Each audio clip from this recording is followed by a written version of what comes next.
Donald Trump's indictment grows as a new charge is added to the documents case involving whether or not he deliberately tried to delete Mar-a-Lago footage. So we'll be talking about this change, what this means, and by the way, just how quickly after the Hunter Biden plea deal falling apart, this has all popped up. In other news, prosecutors drop another charge against Sam Bankman-Fried, while a crypto millionaire and influencer is found dismembered in a suitcase. Are they connected? We'll go over just a little bit of that and what that means and where we go from there. Ron DeSantis temporarily floats putting up RFK as a vice presidential candidate, but quickly walks that back and instead says that he will be appointed instead to a highly specialized medical field. We'll go over some of that, what that means, and where we go with that. And multiple explosive devices are used at a homeless encampment outside of a hospital, and this is in Oregon.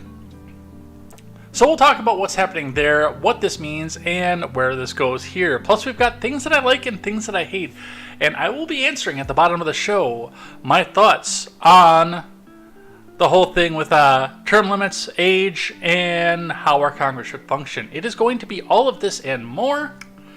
I was the one flying the balloons. I am Jay Edgar, and this is Contemporary.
Good evening, everybody. Welcome to Contemporary. My name is Jay Edgar. I'm gonna come right out. I just saw my side profile on the monitor, and boy, my God, do I look like a mess today. It's excuse me.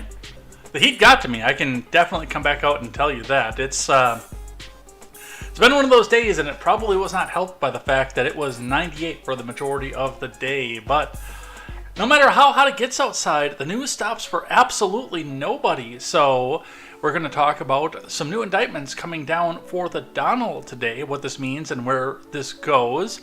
A Facebook hearing with a vote to censure actually popped up today and was almost entirely ignored by the mainstream press, so we'll be talking a bit about that. A missing crypto influencer, Fernando Perez Algaba, has been found dismembered in a suitcase. And again, this is falling on the exact same day that crypto fraudster Sam Bankman-Fried is getting another federal charge dropped against him. So we'll be going over that. A little bit of Hunter stuff, because we've got some of that actually going on here as well. The Mountain Valley Pipeline is actually going through, so that'll be cool. But I do have a lot of things that I like and a lot of things that I hate today at the end of the show as well. Pretty balanced this time. You know, a lot of times it favors the things that I hate just because that's the stuff that catches my attention. But this one is a pretty balanced one. I said Oregon, where the multiple explosive devices were used in the bombing at the encampment outside the hospital. That was incorrect. That was fake news in the cold open. That was Washington State. just outside of Seattle where that happened. So we'll be talking about that as we get towards the end of the show. We will be getting out of here a little bit early tonight because I have made an agreement and I will be on Unfiltered Brew after the show. That'll be at 8:30 Central Time tonight. We'll be talking about the biggest controversies in games and gaming over the years. So we're going to go over some of that. We'll talk about that. That is going to be on Twitch. Let me actually go see if I can find a link for Brew and get that up in the chat right away, so you guys can come back in and join us here. Otherwise, it'll be in the Discord as well, and I'll put it up on Twitter. Let me see if I can find Brew's Twitch channel quick while we're over here. If it takes me too long, I'm not going to do it, but we can find it relatively quickly. There it is. Get that up in the chat for you guys. Yeah, something. Oh, That's we got volume. We got something playing over here. Let's get this up in here. Come back and join us over there. And in the Rumble. Where's our Rumble chat? So there you go. If you guys are in the chat, you can join us over there. That is, again, at 8:30 Central Time tonight. So looking forward to that. This is something that's been in the works for a while, but Brew's computer took a gigantic dump. Was 3-4 weeks ago that it went, and we were already in talks to do this. And then, when you've got nothing to upload from, obviously you can't go back and do a stream. So that is what we have for that. But for now, let's get down into the news of the day. So before we get started, make sure you guys go check out, number one, go check out Brew, obviously, for hosting me. And if you are not able to make it, I will do an audio recording of the stream, and that will go up on the Spotify platform as well, so you can go and check that out. But before we get started, also make sure you guys go check out great programming such as The Daily Ignoramus, The Breakdown with Birkenhoff, The R-Rated Conservative, The Porch Boys, Tweets by Brit, Mr. Behavior, The No Gimmicks Podcast, Silent Caster, Clone World Chronicles with Papa Palpatine, and Overruled with KTZed. Go check out all that great programming as we aim to bring you a better news and culture experience from the common man for the common man. That is right. For too long, we've all got our news, our culture from people who hate us and wear suits that cost more than our houses. Stop doing that. Get your news and culture from people who are just like you, who've had to make some of the same decisions that you have, who've had to do some of the same things that you've had to, and who are all around great people as well. I can attest for everybody there. Let's do our finance. Let's get started with the news, and let's look at the Dow. It was interesting, by the way, because there was a lot of propaganda across the Twitter universe and the Discord universe and the Instagram universe and all the other universes out there telling us that this was Bidenomics at work, and we're just going to have a 1,000-year Reich at this point, and the Dow is just going to keep rising. And as far as yesterday, I was actually a little bit surprised that it did keep going up yesterday. I thought yesterday was going to be the breaking point, but it was not. Today was the breaking point on the Dow, finally. Did not quite get to that record all the way back to the beginning of the Dow Jones Industrial Average. The Dow ending the day at 35,282.72. And that is after it did falter. It did rise out at the beginning of the day, but it faltered and just stayed steadily at the line before dropping off at about 1 o'clock Central Time, 2 o'clock Eastern Time, stock market time for that, ending the day. And the futures looks like they're pointing down as well for this one. So the Dow lost 237.4 points, or 0.67% on the day. So we'll talk just a bit about what happened there and where this goes. Looking in at your Bitcoin, that took a bit of a wild ride as well. The Bitcoin starting up on the day before also dropping off about midday. Bitcoin is now at $29,219 US even. That is down $134 US and 20 US cents, just a little bit shy of 0.5% on the Bitcoin today. So you lost a little bit on your Bitcoin, unfortunately. That's terrible news as well, but we will see what happens with that and continue to watch that where it goes. The gas prices in the Madison area are holding steady. They're holding steady in a sucky region, but they're holding steady. $3.50 on the west side, $3.50 on the east side with a $3.29 outlier. On the Isthmus, we're at $3.50 as well. That's climbed up to join the west and east sides. $3.38 entering the Isthmus, and $3.50 also at the Shell. The other usual outlier is because that was at 340 yesterday. That's jumped up to 350. So we are starting to see some of the pinch for the gas prices right now. Some of this is travel related because people, without any restrictions and gas prices be damned, are trying to do the travel that they're trying to do. So we have that coming on. But let's look at our finance report. Coming to us from CNBC today. Dow loses more than 200 points Thursday to snap a historic 13-day rally from Sarah Min and Samantha Subin. The Dow finally ran out of steam Thursday as investors cashed in. Following a historic streak of 13 straight gains, the 30-stock index fell 237.4 points, or 0.67%, to 35 to 82.72, dragged by shares of Honeywell. A pop in the 10-year Treasury yield back above 4% didn't help the sentiment either, because the government, they know that they have to tax you, but they will make any attempt that they can to not tax you and instead get it from their wealthy investors who want to go back in the bond market. So they've got to make a promise to say, hey, even though the GDP blows, we'll get you some return off of this that'll do better than stocks. Just please buy government bonds. We need them. If it had gained a 14th day on Thursday, the index would have tied its own record winning streak going all the way back to 1987. The S&P was lower by 0.64% to 4537.41.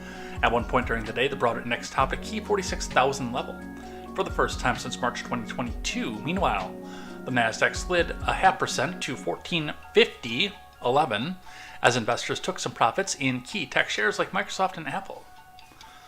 The Dow's winning streak was driven by signs that the economy will dodge a recession. Bullshit. Again. CNBC says that like every day, and I don't think that it's true, and I'm pretty sure that we're already there. Following inflation data and resilient corporate earnings, Wall Street got more evidence on all those fronts on Thursday, and yet people continue getting laid off. Meta Platform shares popped 4.4% on better than expected results and strong guidance. The company's numbers were boosted by a rebound in ad revenue, and the latest gross domestic product reading Thursday showed a rise of 2.4% in the second quarter, which was better than the 2% increase expected by economists polled by Dow Jones. GDP report also suggested price pressuring are easing, with the personal consumption expenditures price index rising 2.6% in the second quarter. That's lower than the 3.2% increase expected by economists and the 4.1% rise in prior quarter. So that is what we see coming off the news today. We will see what happens in the finance markets tomorrow. Our layoffs report today. I almost did this yesterday, but I thought it'd be more fun to do today. From ABC News, Anheuser-Busch to lay off hundreds of workers after Bud Light boycott hammers sales. From Max Zahn. Anheuser-Busch plans to lay off hundreds of corporate employees, a company spokesperson told ABC News on Thursday. The layoffs come months after a product endorsement from Dylan Mulvaney, a transgender influencer, in April set off a consumer boycott among conservatives that hammered sales. The layoffs will affect less than 2% of the company's U.S. employees. The company said that figure amounts to roughly 380 workers, since the company's website says it employs a total of 19,000 U.S.-based workers. The layoffs will affect workers across every corporate function, but will not impact frontline workers such as warehouse staff, drivers, and sales people, the company spokesperson said. Today we took a very difficult but necessary decision to eliminate a number of positions across our corporate organization, Anheuser-Busch CEO Brendan Whitworth said in a statement to ABC News. While we never take these decisions lightly, we want to ensure that our organization continues to be set for future long-term success. So, about 400 people out at Anheuser-Busch. I want to set a record straight with this. I do. Because the thing with Dylan Mulvaney, and I didn't cover this for a long time because I don't do the culture wars like my friend Stephen Ignoramus does. But this was not about the fact that they put Dylan Mulvaney up. They could have walked away from that. If they had come down and said, okay, well, we did this because this was cool and this person is rising up in the ranks. It's what they said after that. It's because we don't want to be the face of frat boys and good old boys in country anymore after this point. We want to be the face of a new, higher class of people. When you tell your people, your customer base, that they're low-class hicks, and This is something that DeSantis fans cannot get out of their vocabulary either. And it drives me nuts. And the DeSantis fans, by the way, are coming out and saying how much they want to boycott Anheuser-Busch too, and how bad it was that Anheuser-Busch did this. Dude, you do the same thing. When you tell your base that they are low class, they're worthless, and you want a better class of people, they give you the finger and walk away from you.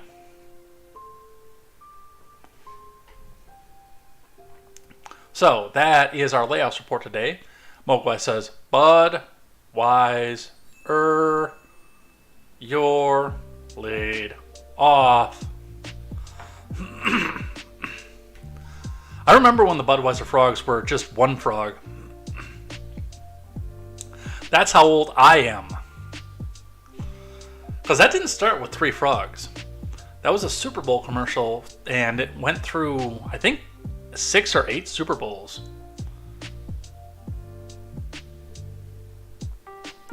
But it started off with 1. It was 1 frog. It was the Bud frog at first. Bud. I think it was the 3rd Super Bowl they did that. They added the Y's and the frogs. And then the 4th one after that, it was the stupid chameleon.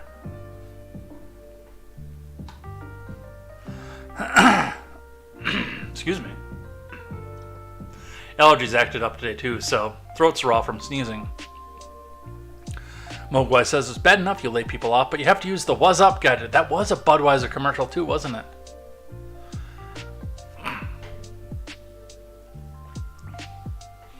And then Miller did the cringy ones too.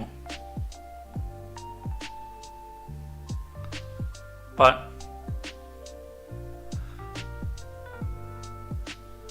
that's your layoffs report for the day. I got one more on finance here, and then we're going to go talk all things Trump.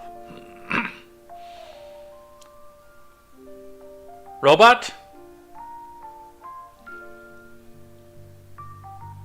Don't get our people for that. Luckily, it was only a 5-second hit, but still, come on, robot. All right, from CNN, new home sales dropped in June after May's surge, from Anna Bainey. New home sales dropped in June from the month before, even as buyers continued to rely on new construction as an alternative to the historically low supply of existing homes for sale. Sales of newly constructed homes were down 2.5% in June, from a revised surge of 6.6% in May, although they were up 23.8% from a year ago, according to a joint report from the U.S. Department of Housing and Urban Development and the Census Bureau. Excuse me for just a second.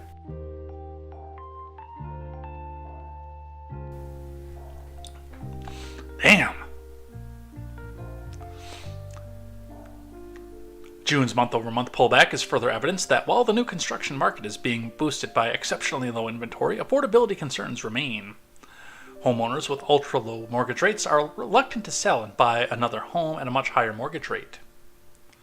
Sales of existing homes have been down for the past few months, while new home sales have been rising.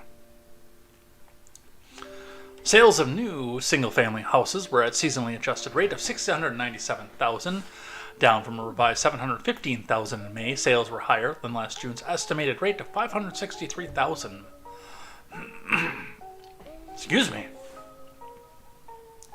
Mortgage rates reached as high as 6.79% at the beginning of June, according to Freddie Mac, as uncertainty moved through the financial industry due to the debt ceiling standoff. This increase in mortgage rates cooled mortgage applications. In some good news for buyers, prices of new homes dropped from May. A report showed the median price for a new home dropped to $415,000 in June, down from $416,000 the previous month. Although sales were down for May, the trajectory of new home sales is generally positive, said Kelly Mangold of RCLCO Real Estate Consulting. Buyer demand remains strong and limited inventory resales continues to bolster the new home market, she said. Sales were particularly strong in the South and Northeast. Buyers continue to seek additional space for growing families and work-from-home arrangements, Mangold said. Companies continue to adjust their expectations around hybrid and in-office work, which is likely to continue to impact housing decisions for years to come. But so is the interest rate. And I also love the fact that while we're talking about this, Ford has come up to advertise, because they know I love Ford. I think every algorithm out there knows that I love Ford, but they talk about 3.9% APR in a point where most automotive interest rates are going to be around the 7 to 10% range. I wouldn't buy a new truck right now. Well, maybe. If I could get it for that, maybe. Which is way better than what my rate is right now, I'll tell you that. Alright, that's what our economy is doing right now. We gotta talk about the Donald, which, by the way, this happened, I had everything up here, stacked up, ready to go. I just finished organizing things I like and things that I hate. And I did one last little news sweep to find out that there was, within the last hour, new Donald Trump news. Which we're going to go over right now. We're going to start today with the USA Today. Trump indictment. Additional charges in the third defendant added in classified documents case from David Jackson and Miles J. Herzenhorn. A federal grand jury indicted a second aide to former President Trump on Thursday, charging them with obstruction of justice in the hoarding of classified information. And the words are, it's hoarding! It's horrible! I never put the Rumble announcement up on Twitter, by the way.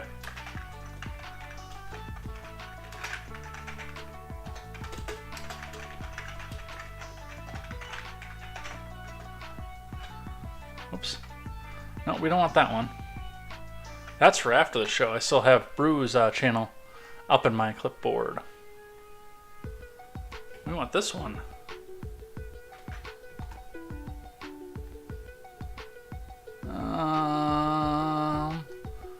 God, without the bird up there, that throws me off every time. Makes me want to flip him the bird.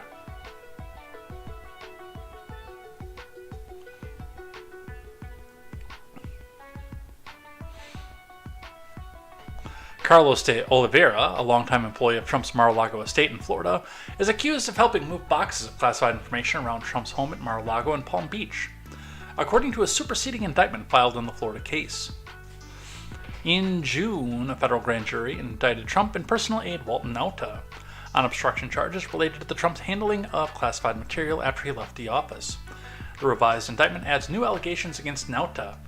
Well, yeah, because they've got to make sure that he goes to prison. And I don't know if the USA Today is releasing what the charges are, but I'm going to be willing to bet that a lot of it's process crimes.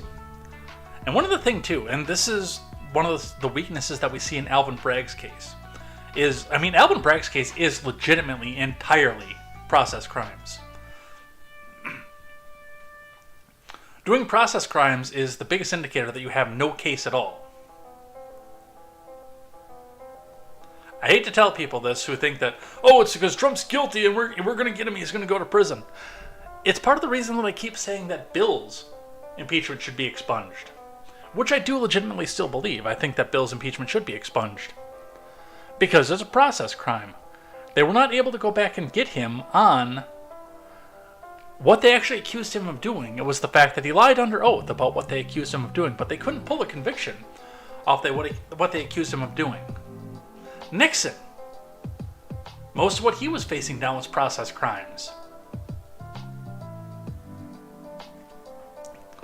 It's part of the reason that they tell you, don't ever talk to anybody without your lawyer present. Because when they try to get you to talk and represent yourself, it's because they're trying to get you on perjury just in case the charge they're trying to throw against you falls through. And yes, that even goes as far as if the police officer sits there and watches you plunge the chef's knife into your wife's body 17 times, they're still going to come back and try to pull a process crime just in case you get the best lawyer in the country who can come back out and say, hey, did you really see what you saw? Really, seriously see what you saw?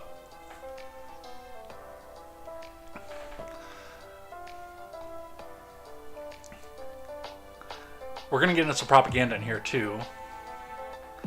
Both Trump and Nauta have pleaded innocent. That's impossible. You cannot plead innocent. You are innocent in this country.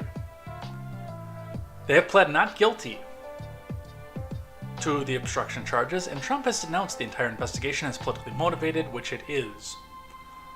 You are presumed innocent until you are proven guilty in a court of law by a jury of your peers. You cannot plead innocent.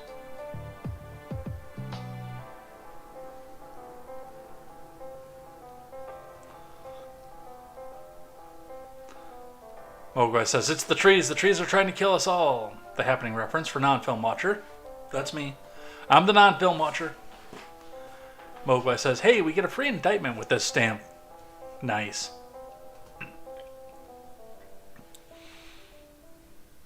The Trump campaign attacked the superseding indictment in a statement calling for the new charges against the former president's employees, a continued desperate and failing attempt by the Biden admin to harass President Trump and those around him. Special counsel Jack Smith knows that they have no case and is casting about for any way to salvage their illegal witch hunt and get someone other than Donald Trump to run against Biden, the campaign statement said. The revised indictment came down the same day that Trump's attorneys met with Smith's office about another case, which we'll be talking about in just a moment. An investigation into efforts to overturn Biden's win in the 2020 presidential election.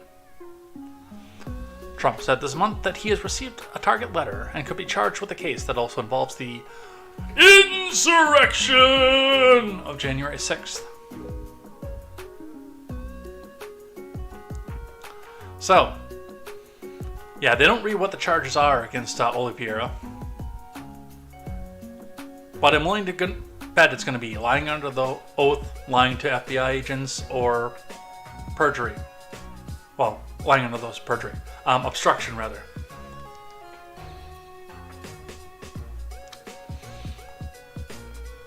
The additional charge for the documents case from the Hill for the Donald, Trump is charged with trying to delete Mar-a-Lago surveillance footage in a new indictment from Rebecca Beach.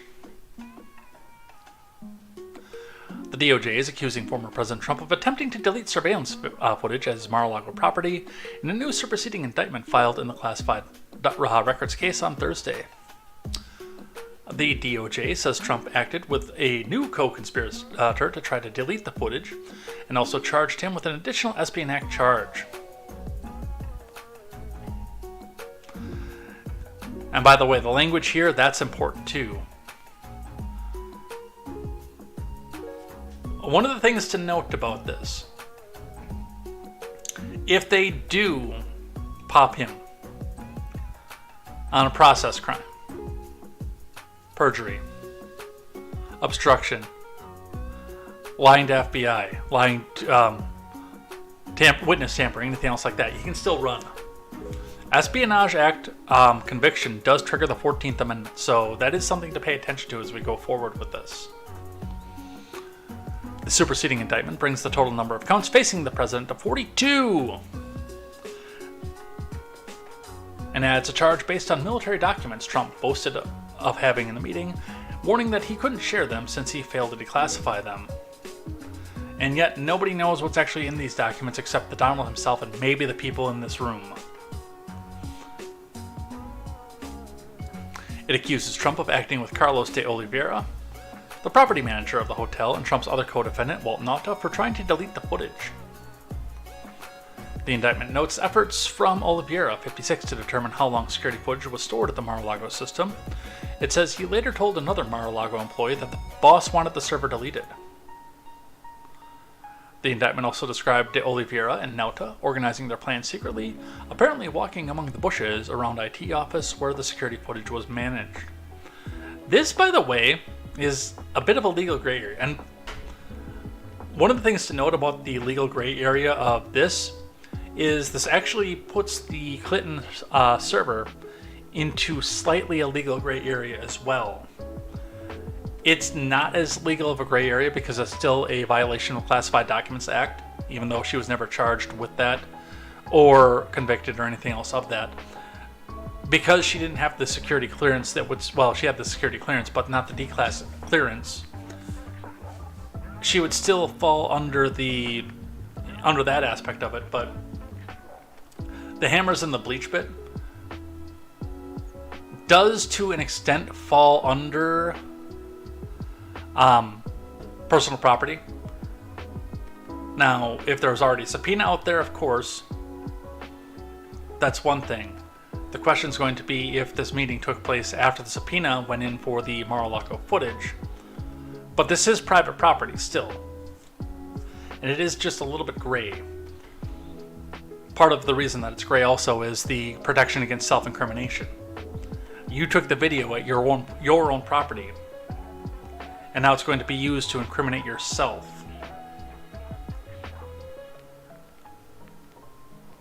And I don't necessarily believe that the government should be privy to access to that. Now, I mean, if you're using a 7-Eleven camera or something, you can't go back in and tell 7-Eleven, oh yeah, you got to delete that. That's not your property to delete. And it's not being used in a self-incriminating manner. I would actually be interested to see a Supreme Court case about this. Can your own surveillance footage be used to incriminate yourself?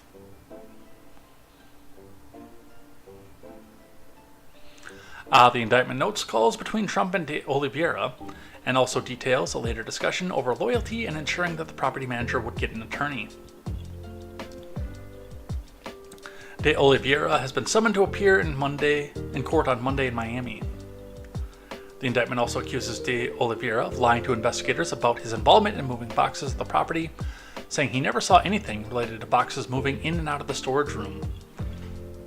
Lying to the FBI, process crime. The indictment also adds a 30-second document to the tally for which Trump is facing charges for violating the Espionage Act, a top-secret document on a presentation about military activity in a foreign country. Okay, show us the document. The document in question is alleged to be one Trump referenced in a meeting in his home in Bedminster, admitting during the exchange he had not declassified the material. A contrast with a claim he's since made in public and describing it as highly confidential. But again, we need to know exactly which document this was and have somebody be able to identify it under oath, because you did this by audio and not video. As I said, when that whole thing came out, in spite of what he said on tape, and our friends on the left will tell you that the Donald lies all the time. Every single thing that comes out of the Donald's mouth is a lie, except for when he says, look, this is a top secret document right here, this one right here. When, realistically, because you've never seen it, it could be a picture of Mark Milley in a dress. Especially with people giggling about it.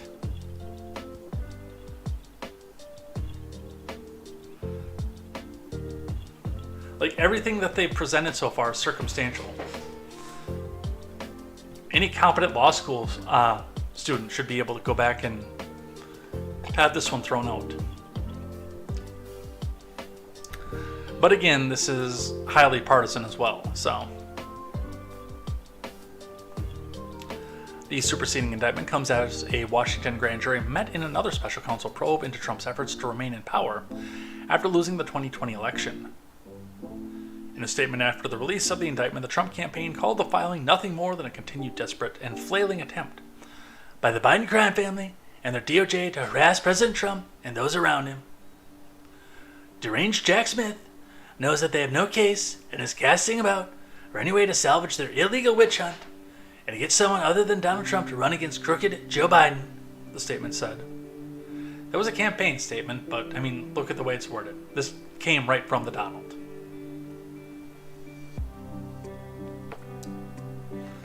Mogwai says the lawyers are moving more cases than Budweiser at the moment. Nice. Mogwai also says, this is a top secret document right here. It's the highest form of top secret.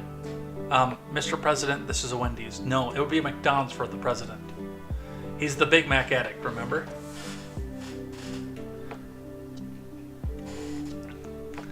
Alright, there we have for that. From ABC News, Trump lawyers meet with special counsel in January 6th case as potential indictment looms. Yes, we are still on indictment watch right now. From Catherine Paulders, John Santucci and Laura Romero, and Sue Rin Kim.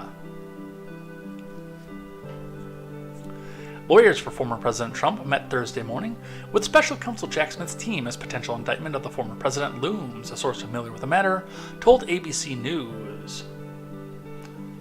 Posting later on his Truth Social platform, Trump said that no indication of notice was given during the meeting regarding a pending indictment. Trump attorneys John Lauro and Todd Blanche met with Smith's team following the receipt of the target letter, alerting Trump he's the target of the special counsel investigation into efforts to overturn the 2020 election, which everybody in the fucking universe knew. Excuse my language. Trump's lawyers were there to make the case for why they believe Trump shouldn't be indicted. Well, because he had nothing to do with it. Go home. We're going to march peacefully. Have your voices heard. Go home peacefully.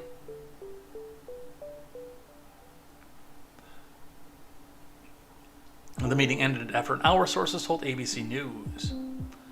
An indictment would be the third one for the former president, who was indicted last month on 37 criminal counts related to his handling of classified materials. He has pleaded not guilty to all charges. In April, Trump pled not guilty to 34-count indictment from Manhattan DA, charging him with falsifying business records in connection with a hush money payment made to adult film actress Stormy Daniels. 37 misdemeanors that were artificially elevated to felonies, by the way. Because that's what we do here in a banana republic. I've got one more on this. Then we're going to move on to some other stuff here. And I don't want to spend the entire day talking about the Donald. But comes from everybody's favorite completely objective source. And the source of the bullshit article of a beloved music teacher. If you guys haven't read that one, by the way, I will see if I can link that and put that in the Discord, because it is as cringe as you think it is. It's a hit piece against one of my best friends. One of my favorite people in the world, in fact. But from the Daily Beast, barricades go up around Fulton County Courthouse as Trump indictment looms. And this is more symbolism than anything at this point. This is them coming out saying, look how violent Trump supporters are. We have to put barricades up every time we go back and try to do something for justice. For justice, they say.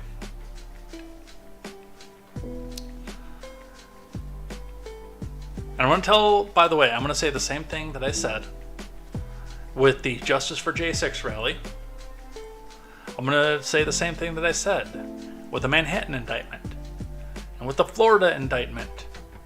And I don't remember what the big white supremacist one was that they tried to get everybody to go to it was on the Capitol lawn again. But I'm going to say the same thing that I said at that point too. If you go to this to protest, you will be arrested.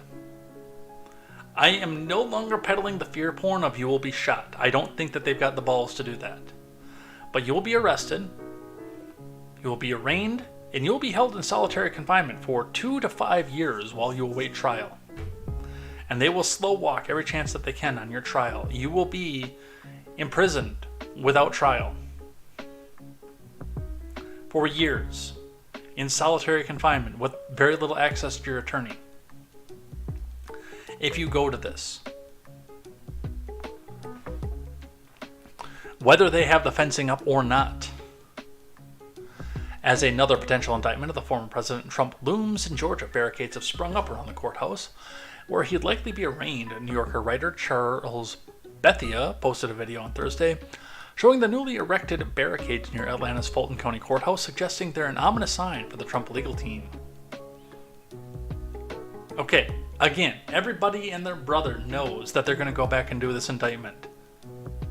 Whether or not the evidence is there for it or not, everybody and their brother knows they're going to go and do this indictment. This is not news. This is not outrage thing. Well, it's outrage thing, but like the first time, maybe. Although enough people were warned not to go to that one either, because there were federal agents waiting in that crowd to say, hey, throw this brick, you'll feel better. Don't you worry about why I'm wearing a glove when I hand it to you.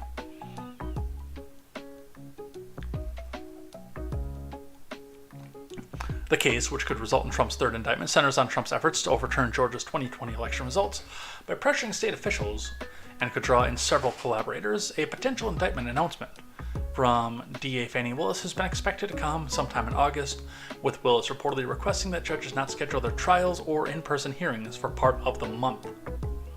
Well, of course, no, we've got to make sure everything is about the Donald, so we can pull in these protesters. Here's some video.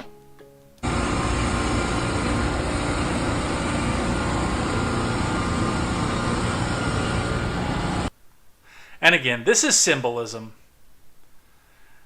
This is not serious. They don't think that somebody's going to go back in and break in, that they don't know about at least. They're putting the fences up to say, we are better than you. And you should fear the fact that we think that you can do this. Do not go.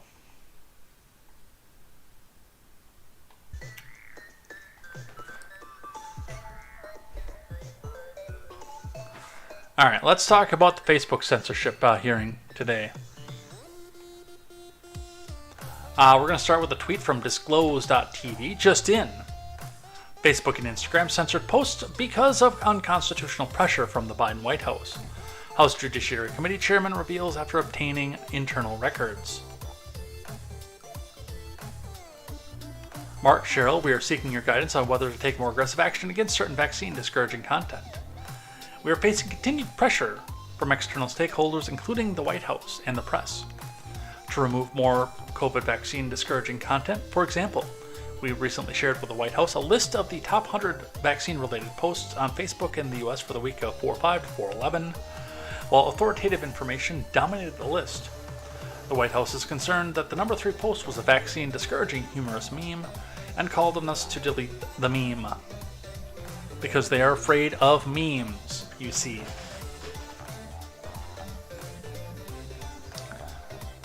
From the Daily Wire, Jim Jordan unleashes the Facebook files. Social media giants censored Americans because of Biden White House pressure, from Daniel Chayton. House Judiciary Committee Chairman Jim Jordan released internal meta documents on Thursday saying that there were evidence of the White House improperly pressuring Facebook and Instagram into censoring posts. My private company and all this other thing. Spartan says National Justice Party and Patriot Front are the best options for white people in the U.S. to go to jail. This is the most action Georgia has seen since the devil got his ass kicked in a fiddle contest by a hick kid. Imagine that. You're an ethereal being who can call up talents of everywhere, of the entire world in a moment's notice. Take any form that you want. And you've got the ability to talk people into... You're the tempter in chief. You can talk anybody into doing anything that you want them to do. Unless they have true steadfast faith in Christ. And now you have to go back to the demons and the other ethereal beings, and even in front of Michael the Archangel himself, and say, I got my ass kicked playing fiddle by some hick on a tree stump.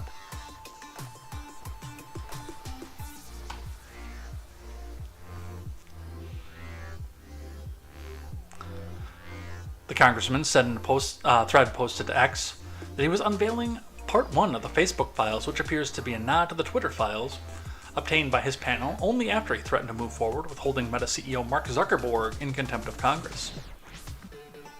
Okay, that's kind of a weak move, Jim Jordan. If you wanted to do it with some balls, I mean, still do it to X, obviously. But if you want to do it with some balls, post it to Facebook. Hey, I dare you to take my posting down. Jordan's thread, which he said involved smoking gun documents that prove Facebook censored Americans because of Biden White House pressure, contains some screenshots of the documents, but not the full correspondence.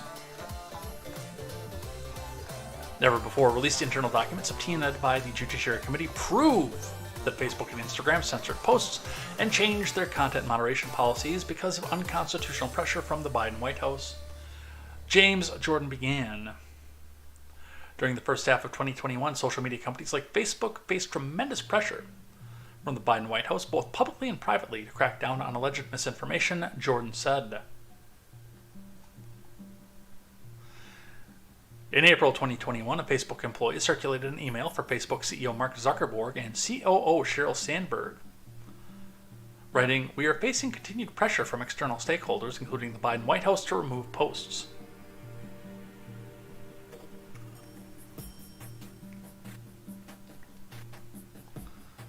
In another April 2021 email, Nick Clegg, Facebook's president for global affairs, informed his team that that Andy Slavitt, a senior advisor to President Biden, was outraged that Facebook did not remove a particular post, Jordan said.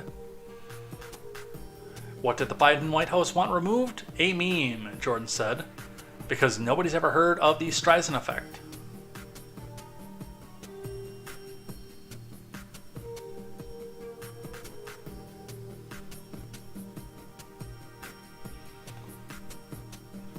Posting a screenshot of a meme concerning the COVID vaccines. That's right, even memes were inspired from the Biden White House's censorship efforts. And that's the meme, by the way. We're going to put this one up in full size. Timothy McComas. Uh-oh. 10 years from now, you'll be watching TV and hear, "Did you or loved one take the medical procedure that we can't talk about on YouTube? You may be entitled to." Those of you who are on the audio platform, you're missing out on the meme too, by the way. I think that's DiCaprio with a beer and the cigarette in his hand, from a movie that I have never seen, so I can't tell you what the reference is.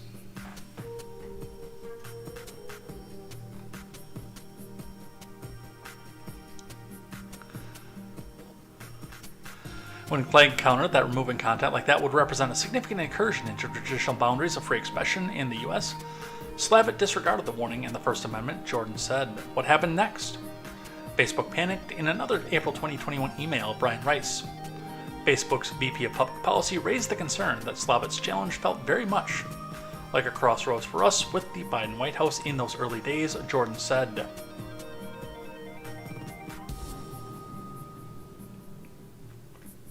But Facebook wanted to repair its relationship with the White House to avoid adverse action. Given what's at stake here, it would also be a good idea if we could regroup and take stock of where we are in our relations with the White House and our internal methods too, Jordan said. This wasn't the first time the Biden White House was angry that Facebook didn't censor more, Jordan said. According to these documents, the Biden White House demanded to know why Facebook had not censored a video from Tucker Carlson, so Facebook prepped its response. To appease the Biden White House, talking points were drafted for Clegg. Facebook was ready to tell the White House that it had demoted a video posted by Tucker by 50% in response to the White House's demands, even though the post didn't violate any policies, Jordan said. And again, it's like, we know this is happening. This is not news. I have a Facebook account. I have not signed into it. There were personal reasons for me not to sign into it. I'm not going to come out and pretend that I stopped using Facebook because of the politics. I didn't. Or because of the censorship. I didn't. I stopped using it because, well, I'm going to be completely honest with you. I stopped using it because the people that I had over there didn't even seem to notice when I had withdrawn from life while I was extremely depressed. And it showed me truly and deeply that nobody gave a fuck. So I said the hell with them. I don't need to post and interact with any of their stuff.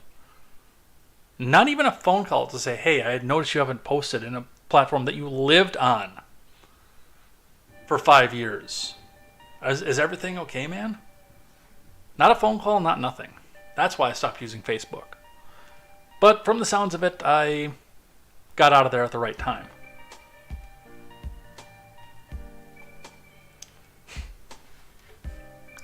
Well, guy says, meanwhile, Johnny's telling how he got a gold fiddle to his friends while drinking a PBR. Oh my god, it's Mecha Streisand. That's right.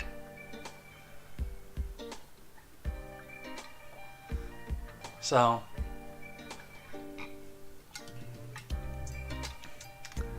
that's the Twitter or Facebook files right there. But a Republican-led committee calls off vote to hold Meta's Mark Zuckerberg in contempt. Again, not that it would do anything.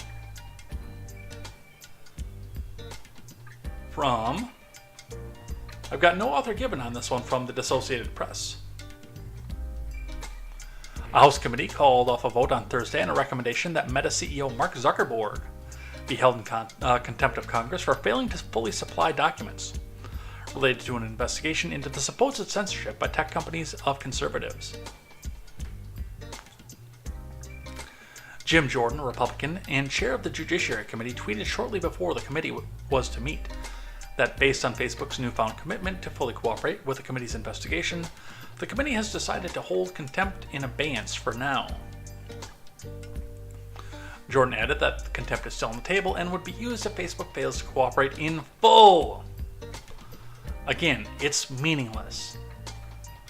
What did Bannon do, like 10 days for contempt of Congress?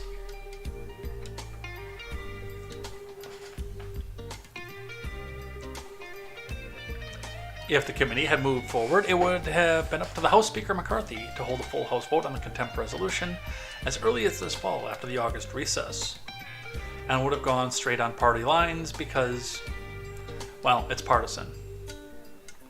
And again, everybody knows that they're censoring, that they have their finger on the scale.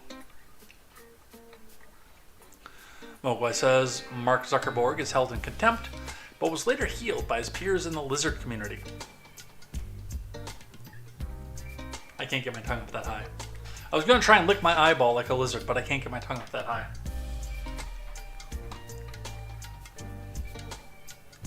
Alright, let's talk FTX. Charles Colesto tweeting out, breaking report. Missing millionaire crypto influencer Fernando Perez Algaba found dismembered in suitcase. This as authorities dropped charges against crypto criminal Sam Bankman-Fried involving campaign finance funds. Let's talk about this one here, starting with the New York Post. I think they're kind of pissed that I keep hitting the I'm not going to help you out this time, dickwads. Maybe. Missing millionaire crypto influencer found dismembered in suitcase from Ben Cost. By the way, just remember, New York Post, I am not ashamed to archive your articles.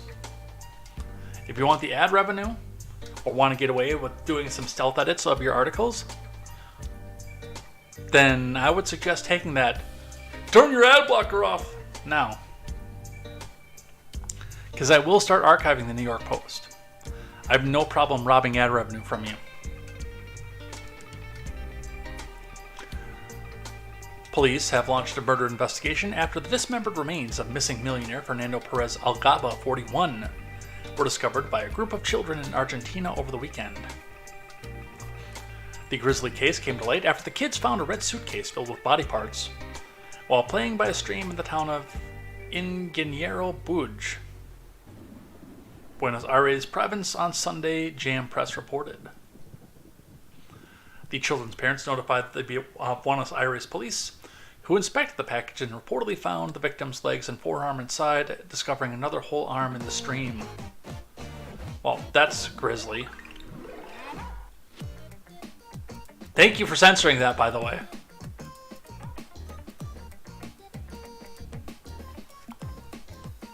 On Wednesday, authorities discovered the missing head and torso, El País reported.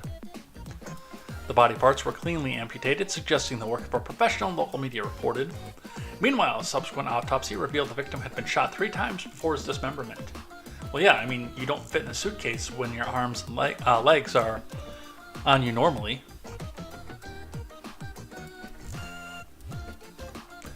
Police identified Algaba by his fingerprints and also by distinctive tattoos on the body parts. The entrepreneur had been declared missing since last Tuesday. The businessman had accumulated millions by renting luxury vehicles and selling crypto, which the frequently advertised to his 900,000 followers on Instagram. I wonder if I can still follow him. Is that too gruesome? The influencer, who lived in Barcelona, had reportedly been staying in Argentina for a week prior to his alleged murder. Algaba had reportedly rented an apartment and was supposed to return the keys on July 19th, but failed to show up or answer the phone. according to testimony by the property owner. Police have arrested one suspect in connection with Algaba's death, and while the motive behind the alleged murder remains unclear, authorities suspect the influencer was killed over his numerous debts. Okay, and I understand that it's all tied up in assets. But it's just, and even as I've grown in wages and a little bit into personal wealth, I do go down the road, and like the first thing I do is pay off debts. I don't let them ride while I'm going off and buying up assets.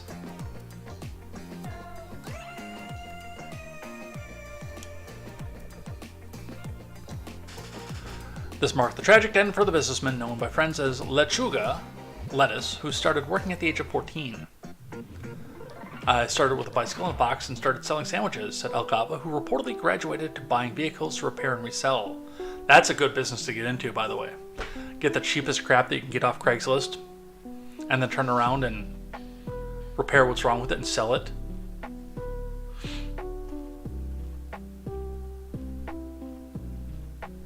Mogwai says, a professional did it. I thought it was Jim after watching a couple YouTube videos about it. No, apparently it's professional.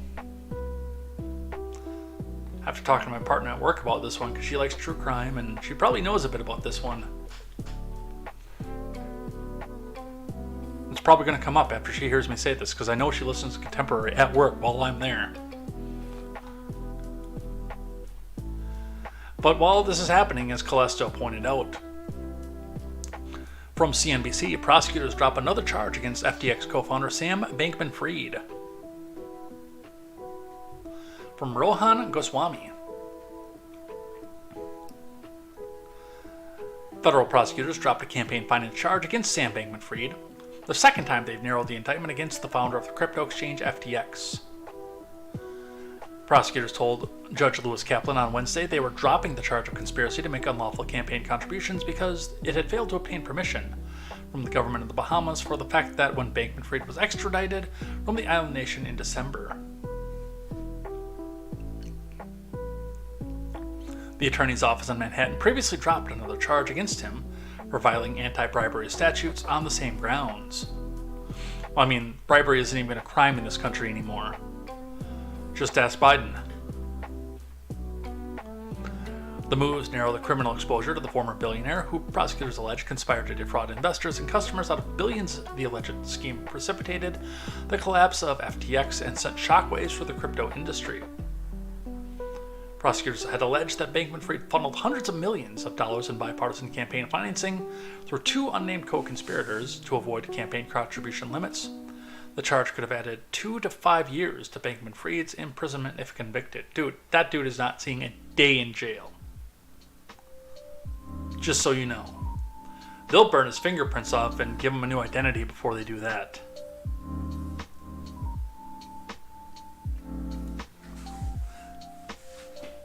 But that is another charge dropped on him. We'll see if he even gets to trial by this point. Soundcaster says, I thought it was MTG. Mogwai says, bribery. Bribery never changes. Hey, little Donnie. Bribery never changes. Soundcaster says, Hillary Clinton told me bribery isn't how she influences people. No. It's fear of death. Alright, some Hunter stuff. I know. We don't want to talk about it. I don't want to talk about it. But it is relevant in the news and relevant in the election. And there's even an article about the pardoning of Hunter, which I do want to go over. From the Daily Wire, world's worst press secretary, token diversity hire, gets hammered over Hunter Biden plea deal falling apart. No author given. World's worst press secretary, Karine Jean-Pierre, attempted to head off questions about Hunter Biden by saying early during the press conference on Wednesday that Hunter is a private citizen and this was a personal matter for him. Let's watch. Have you seen the president since Hunter Biden showed up in federal court, since the deal fell apart? Did he have any reaction that he has agreed to allow you to share with us? So I'll tell you this. and I'll repeat this, is what I said at the top, which is the president loves his son. The president and the first lady love their son, and they support him as he's rebuilding his life and trying to move forward. I have not spoken to the president today. He has been busy continuing to work on behalf of the American people, as he does every day with internal meetings, and so I will leave it there.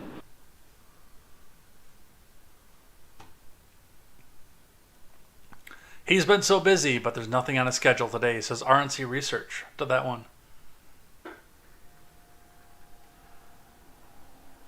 Here's one. Does Biden believe possessing a firearm illegally should be prosecuted to the fullest extent of the law? Yes, if it's you, but not if it's his son. A firearm illegally should be prosecuted to the fullest extent of the law. So here I'm going to be, I think I know where this question is going, and I'm just going to continue to say, as it relates to the case that we're seeing in Delaware, I'm just going to not speak to that.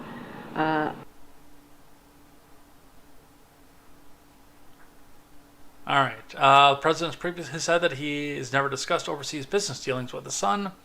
Well, the White House now says the president has never been in business with his son. Why the updated language? It's called Newspeak.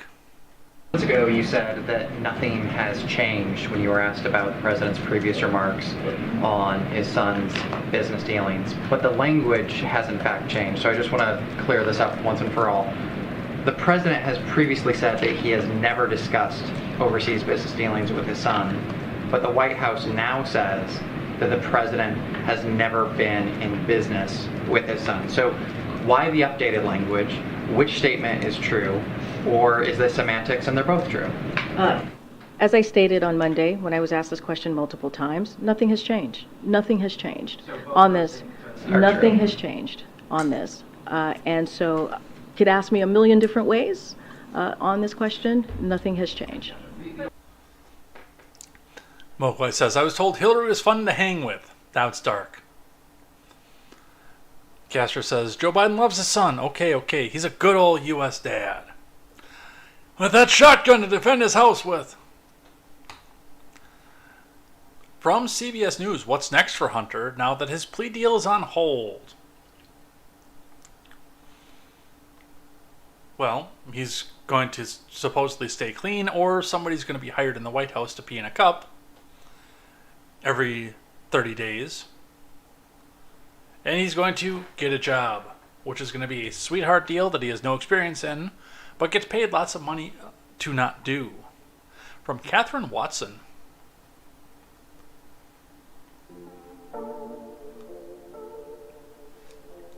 After what was expected to be a perfunctory initial appearance by Hunter in federal court on Wednesday, descended into chaos with his plea deal and the federal prosecutors falling apart, the path forward isn't so clear-cut for the president's son. The younger Biden, who hoped to close the door on his legal woes after a years-long federal investigation into his finances, must now wait as his legal team and federal prosecutors prepare to brief U.S. District Court Judge Mary Ellen Noriega. The tentative agreement fell apart on Wednesday after Noriega said that she couldn't sign off on the deal. We know about that.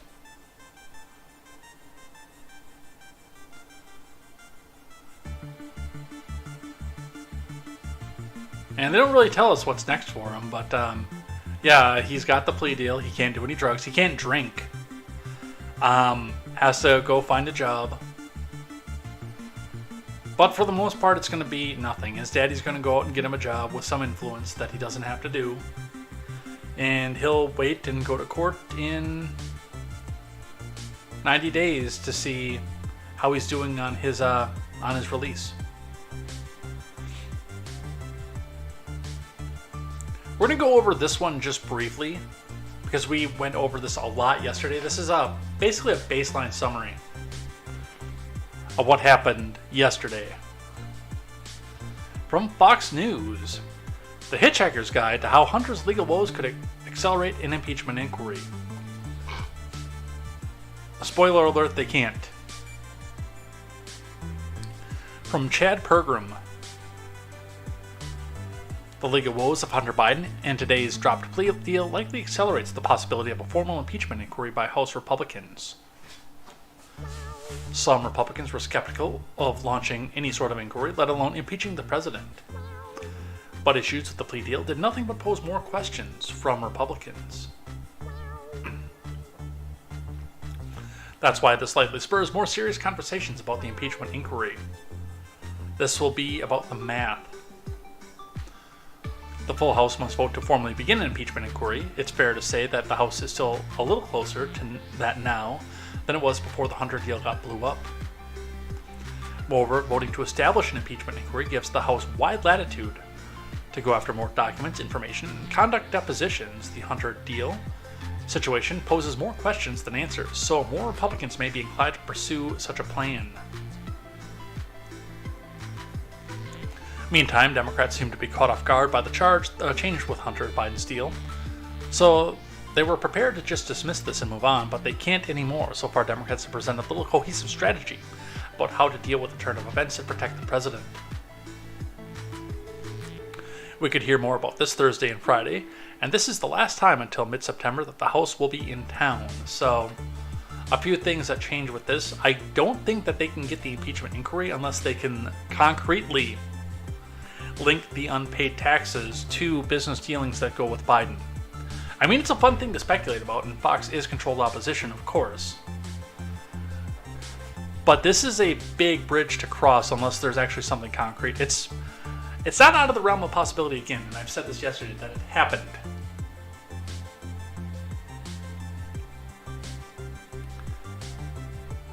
But to make the two things mesh together and work together is the big bridge that everybody's got to come back and cross. So we'll see what happens with that and where it goes. But this is the important one in this story. This is what I really wanted to go over with this. White House says no possibility Biden would pardon his son. From Donald Judd. I am in a big minority among people who are to the right of Joe Biden, in that I actually think that he should. And I'll explain why in just a moment, but let's read from CNN to begin with. From Don Judd. White House Press Secretary Karine Jean-Pierre said Thursday, offered a decisive no when pressed if President Biden might consider pardoning his son Hunter over felony gun and tax misdemeanor charges. Earlier in the briefing, Jean-Pierre declined to say if the president had spoken to his son after a plea deal fell apart in federal court on Wednesday.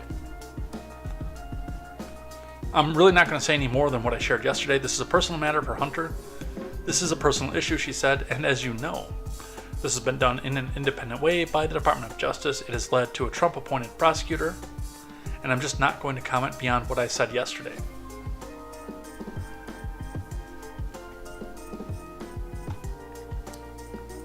Let's move on down here. So, and everything else that they have on this is a review, except for, Joe's not going to go back and pardon him. I think he should. And by the way, I think that he should pardon Donald, too. Joe Biden's record, if it's as strong as they say that it is, will shine if he doesn't have the distraction of Republicans going after his son. And I'm going to be realistic about that. If the GOP wants to win this time through, they need to have this off the table. Joe Biden's record destroys his ability to be president.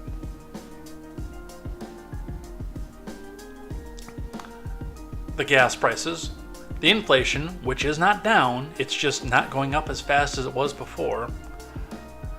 The prices at the grocery store, the housing market, the business layoffs, and the business closures are all very, very, very, very big and broad targets that the House GOP could use left and right if they weren't so focused on what did Hunter know and how did Hunter's taxes do anything. Were they part of what Joe is doing? Pardon him. Get it over with. But that's part of the reason that they won't. Is because, number one, the mainstream news, and then number two, the controlled opposition news, will sit here and run a front page story about Hunter. And then Republicans on the ground will say Hunter, Hunter, Hunter, and Hunter, Hunter, Hunter, over and over again. It's red meat to them. Hunter Biden is not going to face any jail time. And if he does happen to do so, it'll either be on house arrest because for the rest of the term and up to 6 months after, he is guaranteed Secret Service protection.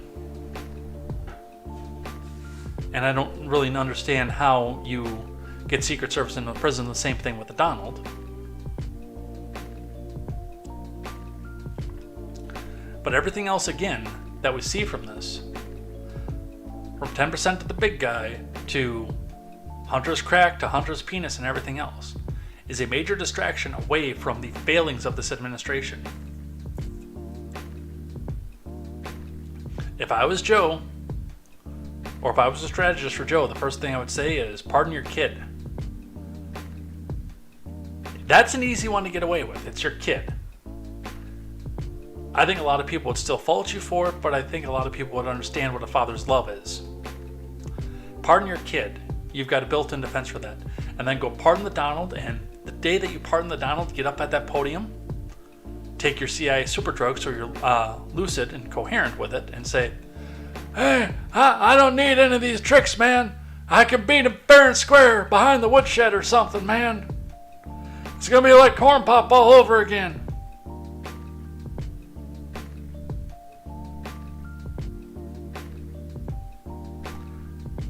But they won't do it because he can't beat him fair and square.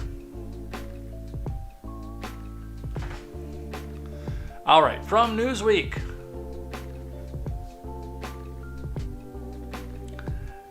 Here is the cope.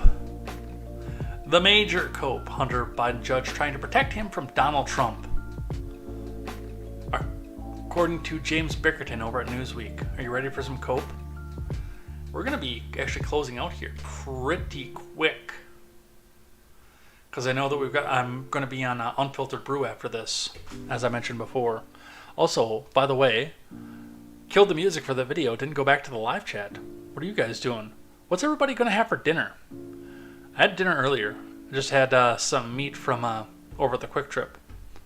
And some veggies.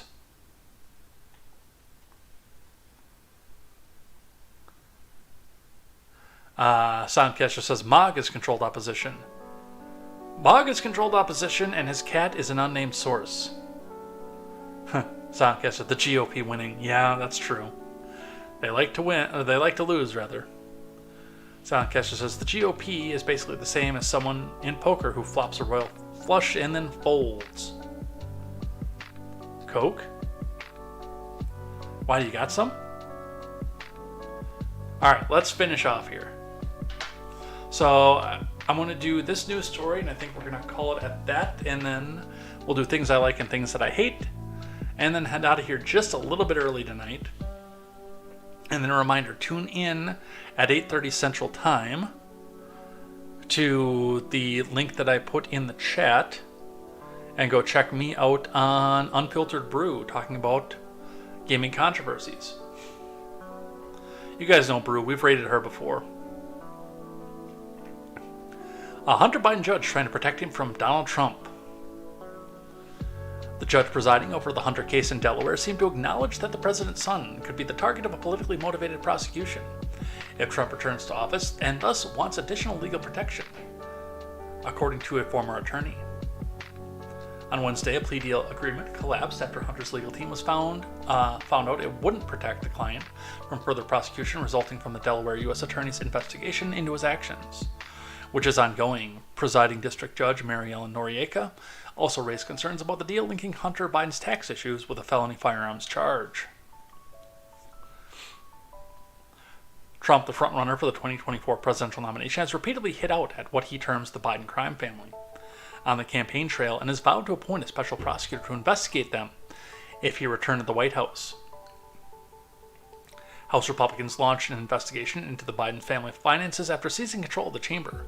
In the November 2022 midterms, Joe Biden remains the Democratic frontrunner for 2024. Under the initial deal, Hunter was also to plead guilty to 2 misdemeanor tax charges in exchange for what he would avoid prosecution for allegedly illegally possessing a firearm whilst a drug user.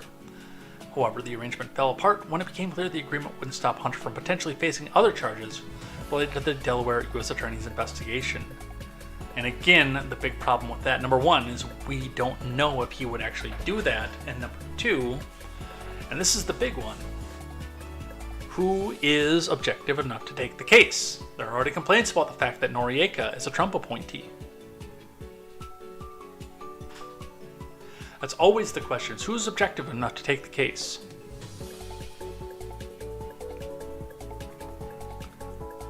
And I don't think, honestly, look, Donald did stupid things while he was in the office. But one thing that he never did was use the DOJ to go after Hillary, in spite of the fact that he promised to do so on the campaign trail. That was one thing, to his credit, that he never did. You know why? Because it looks like tin pot bullshit. And you know how I know that? Because we're watching tin pot bullshit unfold in this country right now, as we speak. And it looks tin pot.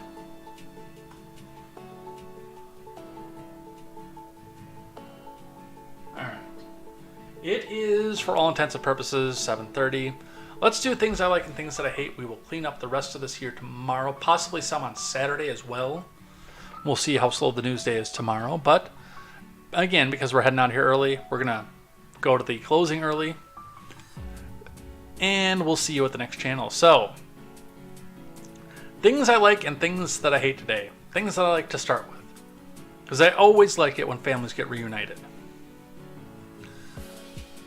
And yes, I will use the Krasensteins for this one, because that was one of the first sources that I got from this. Breaking after close to 4 years missing, Alicia Navarro has been found. On September 15th, 2019, she left a note for her parents as they slept and disappeared. While Navarro went missing from her Glendale, Arizona home in 2019, she's just been found in Montana, near the Canadian border, and authorities say that she is safe. Navarro was considered a high-functioning autistic teen at the time of her disappearance at 14 years old. Alicia's parents never gave up searching, hiring private investigators to spend up to 50 hours a week searching for her.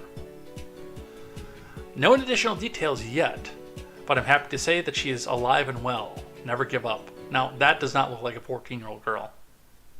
That looks like a 4-year-old girl, but regardless, she is probably just about 18 at this point.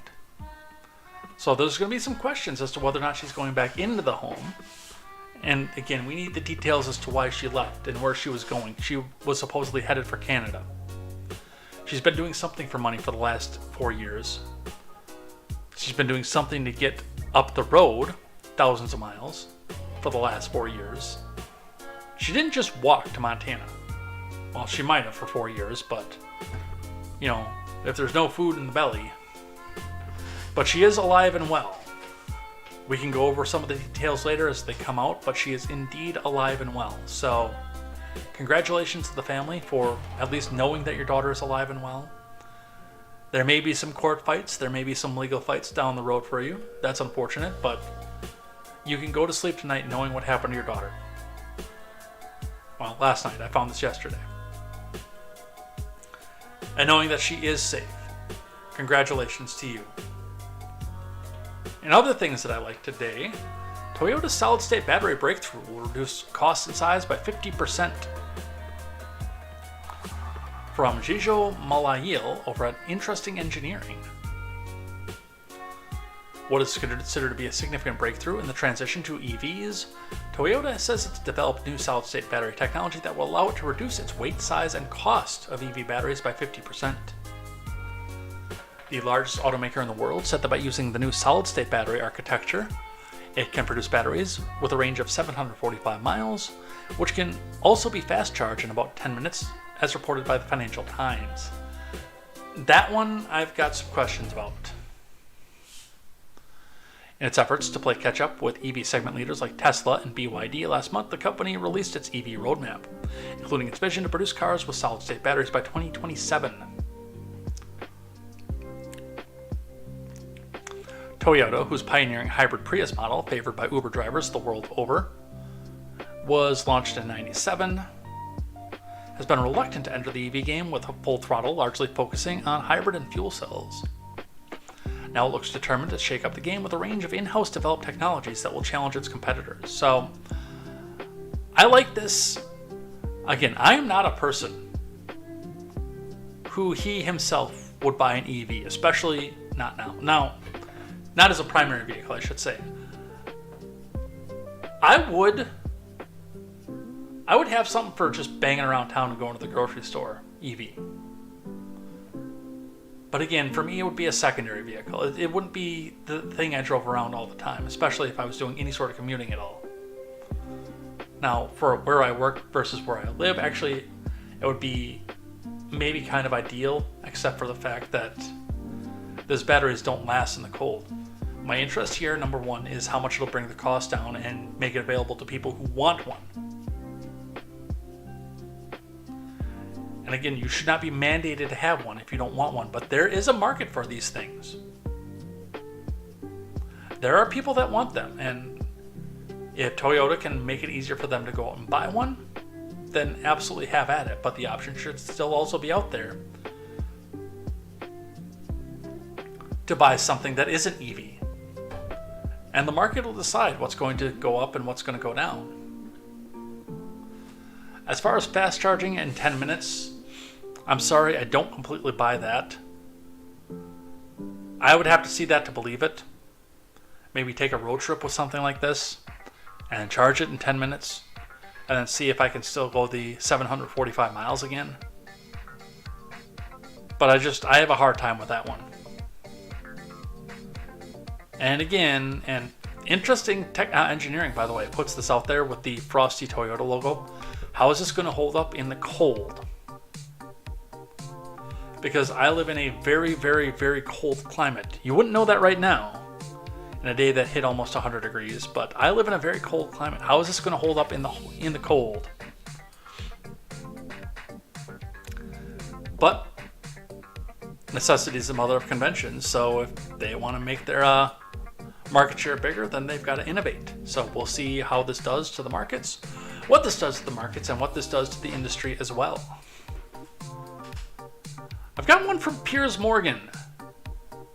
I have not talked about the Barbie movie because I've been on a very, very, very strict point of advice for this, and that's been since I first heard about this thing. If you want to see it, go see it. If you don't, go watch The Price is Right. I didn't want to see it, so me and Drew got some FaceTime together. But there's so many people that are trying to make a big cultural thing out of an adult movie about a 9-year-old's plastic doll. This should not be the defining moment for our culture, folks. But Piers Morgan, if I made a movie that treated women the way Bobby treats men, feminists won't be executed. From Piers Morgan, whose big success, of course, being in charge of Piers 1. What is the patriarchy? I bet most people reading this haven't a clue. Even I don't really understand it, and according to radical feminists, I'm supposed to be the very personification of what it supposedly represents. Yet it's a word that has so relentlessly said in the smash hit new Barbie movie that it's worth knowing exactly what it means. The literal translation, derived from the ancient Greek word patriarchis, is rule of the father, and denoted the reality at the time that men were the titular heads of most families and organizations. But in recent times, the concept of the patriarchy has been hijacked and corrupted by feminazis to suggest that every aspect of life in society is dominated by powerful, privileged males over subjugated, underprivileged females, after they lined up in droves to elect a powerful, privileged male to the presidency, by the way. In short, men are evil oppressors, women are unimpeachably perfect victims, and anyone who dares challenge this notion is disgusting and misogynist.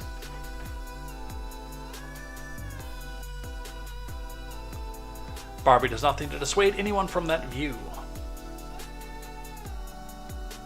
The movie's clear message is that only solution to this dreadful patriarchal state of affairs is for women to rule the world, and preferably to do so on their own without horrible men to ruin both the planet and them. It's a ridiculously misandrous message that's being rammed down the throats of literally tens of millions of people as Barbie smashes box office records around the world with $300 billion opening weekend, even eclipsing Oppenheimer, Christopher Nolan's much vaunted blockbuster about the man who invented the atomic bomb. I haven't even seen this, and I understand where it is that Piers is coming from this. Now, as far as the $300 million opening weekend, even eclipsing Oppenheimer, one of the things to think about and understand about what happened with this, and we saw it with Ben, is that there were a lot of people that hate watched this movie, who went in there specifically looking to be outraged. And like I said to Stephen Ignoramus when he thought that I was mad at him, I don't have time to hate watch. Now, I actually am afraid that he thinks that I am mad at him, because I told him that if I ever stopped watching his show entirely, it would be when he knows that I'm mad at him. And just at this point, it's the fact that because of the language he uses, I can't have it on at work. Not because I'm mad at him. I would sit down and listen to the Daily Ignoramus every day if I could. And on days when he is on while I'm prepping the show, I do watch it. But unfortunately, I can't do it at work anymore. But it's the same thing with Christensen, for that matter. I can use that as a better example for this. Matt and I had a falling out over something that was personal. It wasn't professional, it was personal. I know usually it goes the other way. It's not personal, it's professional. No, this one was personal, it wasn't professional. And I don't want to go over the details too much again, because I do think that people still should consume Matt's product, his videos. They should pay him the super chats and watch the advertisements that go with them and everything else that you do. Matt is a good person in spite of our differences, his and mine. But also, for me, that means that I don't have an obligation to give him my view, so I don't watch his show. I don't believe in the message of Barbie. I've never played with Barbies, and I don't care to hate watch. I have better things to do for 2 hours than get outraged over, what was it, Gershwin was the director? Gershwin's commentary on the patriarchy. I have better things to do. Fuck, I'd rather play Fallout 4 for 2 hours. And Piers did go in there to be outraged by this thing. Don't give them ad revenue. Don't give them box office ticket sales. Don't stream it on demand. Literally the only reason I could justify seeing Star Wars Episode 9 was because they literally didn't get a penny out of me. My sister pays for Disney Plus.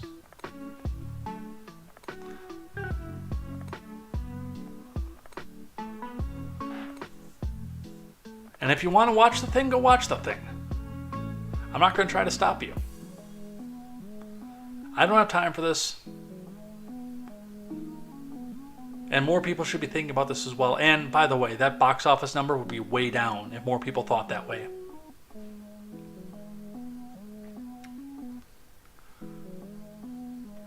Other things that I like today. A couple more. From the Daily Wire, Dwayne Johnson makes historic donation to SAG-AFTRA Foundation Relief Fund from Amanda Harding. This is how you do things. I am not a union supporter because of the corporate aspect of the union. Everybody knows that about me. I am not a union supporter.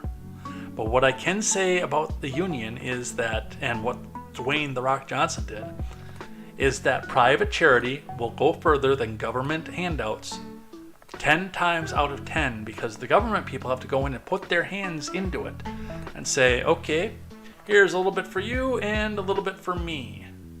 Every time the money has to pass through the government. Just briefly on this one, as the writers and actors strike in Hollywood drags on, Dwayne Johnson showed his support for his fellow Hollywood professionals by making a historic donation to the SAG-AFTRA Foundation Relief Fund. The 51-year-old Black Adam star made a significant payment to the nonprofit organization, which is associated with the union but isn't a part of it. Per variety, the foundation is offering financial relief to many of the union's 160,000 members. During the strike, it has provided aid for union members in the past, including during the Pinko-Pox pandemic. We rely on our donations and grants to provide services. We have been very fortunate that we have raised enough money to be able to cover all of our programs, Foundation Executive Director Sid Wilson told the outlet. So, again, good.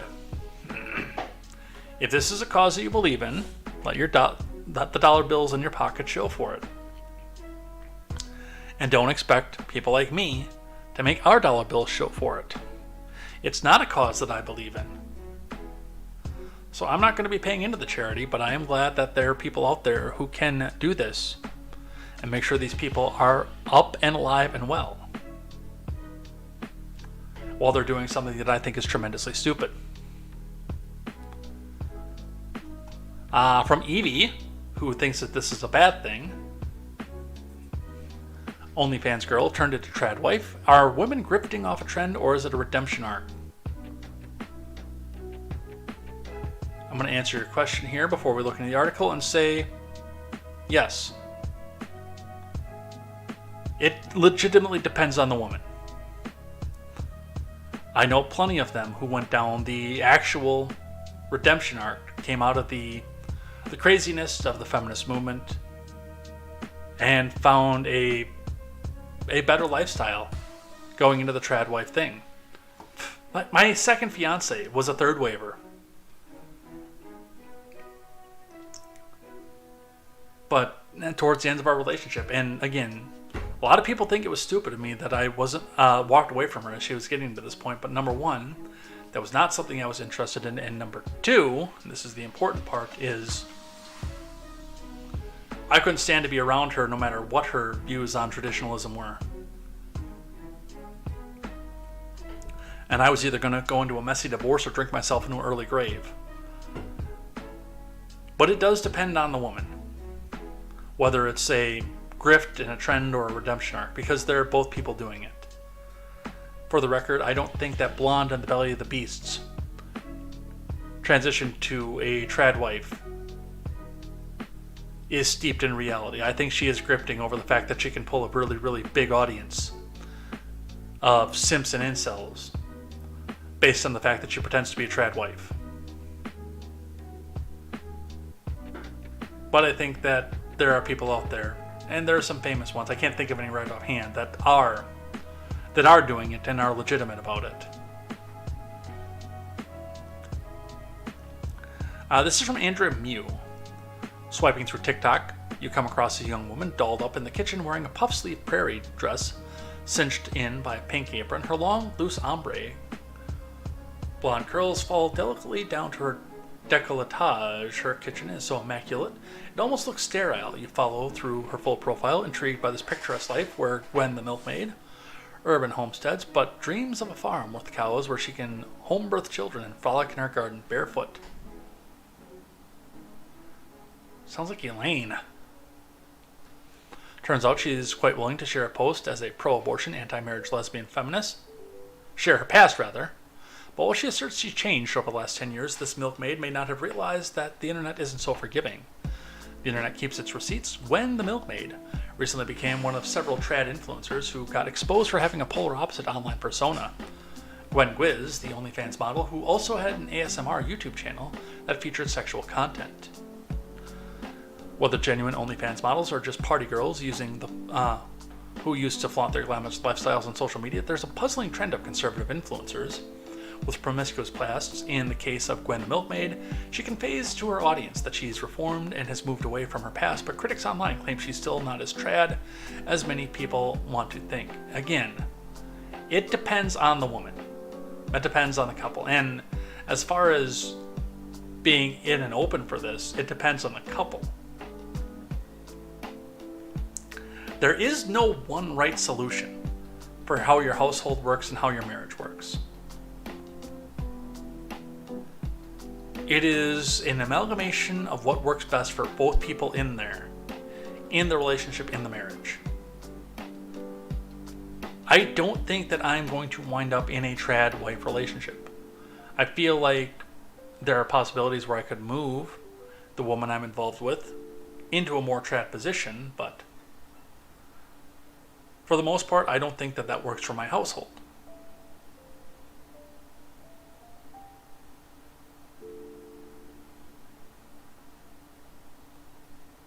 And even myself, I can come back and say that I came from a promiscuous past. Very promiscuous past. Partying, drunk all the time. More women than most of you can count. I can count, but more than most of you can count. To come back down and say, hey, you know, this kind of ruined my life, so, well, I'm not going to go straight down the dress up like the Amish and say, okay, my wife is now my property. I'm not going to go down that route. I have moved into a bit of a more traditional outlook on life. So, Gwen Gwynns may not be able to convince her followers, but that doesn't mean that she's in the wrong. Couple more from The Blaze. Students mock woke identity survey by submitting sarcastic responses. Oregon State University researchers blame rise of online fascism. I like this because, yes, if you have a problem with the way that your university or the institution that you're associated with, or the society you're associated with, for that matter, does things, you can go back and try to forcefully tear things down and change them like our friends on the left do, or you can meme and mock them into oblivion, like a lot of people are trying to do with the president. We don't need to go back and have an insurrection right now, because we can meme Joe Biden to death, and it's working. It is. It doesn't help that he's a walking gaffe machine. From Candace Hathaway. A team of researchers at Oregon State University blamed the rise of online fascism for students' sarcastic and mocking responses to their woke identity survey, according to a June paper published by the Bulletin of Applied Transgender Studies. The researchers' paper, Attack Helicopters and White Supremacy, Interpreting Malicious Responses to an Online Questionnaire about Transgender Undergraduate Engineering and Computer Science Student Experiences, accused the students of tampering with the study outcomes and or harassing the researchers by submitting responses that allegedly included slurs, hate speech, or direct targeting of the research team. Yeah, you're gonna cry about it a little bit? You engaged. You engaged a community that isn't as monolithic as you seem to think it is. The responses contain homophobic, transphobic, ableist, anti-black, anti-Semitic, and anti-Indigenous content. Online memes associated with the white nationalist and fascist movements were present throughout the data, alongside memes and content referencing gaming and nerd culture, the paper stated. Researchers aim to better understand how these responses relate to engineering, culture, and framing them within larger social contexts, namely the rise of online fascism. Boo-hoo. You put out a survey with an anticipated result in mind, and you got your shit shoved in for it. When asked about their gender, 24% of respondents claimed to identify as helicopter or aircraft, including Apache attack helicopter, pansexual attack helicopter, and an F-16 fighter jet. Other students replied, there are only two genders, a human being, and I'm just here for the gift card.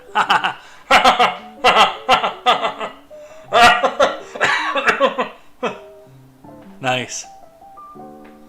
Nice.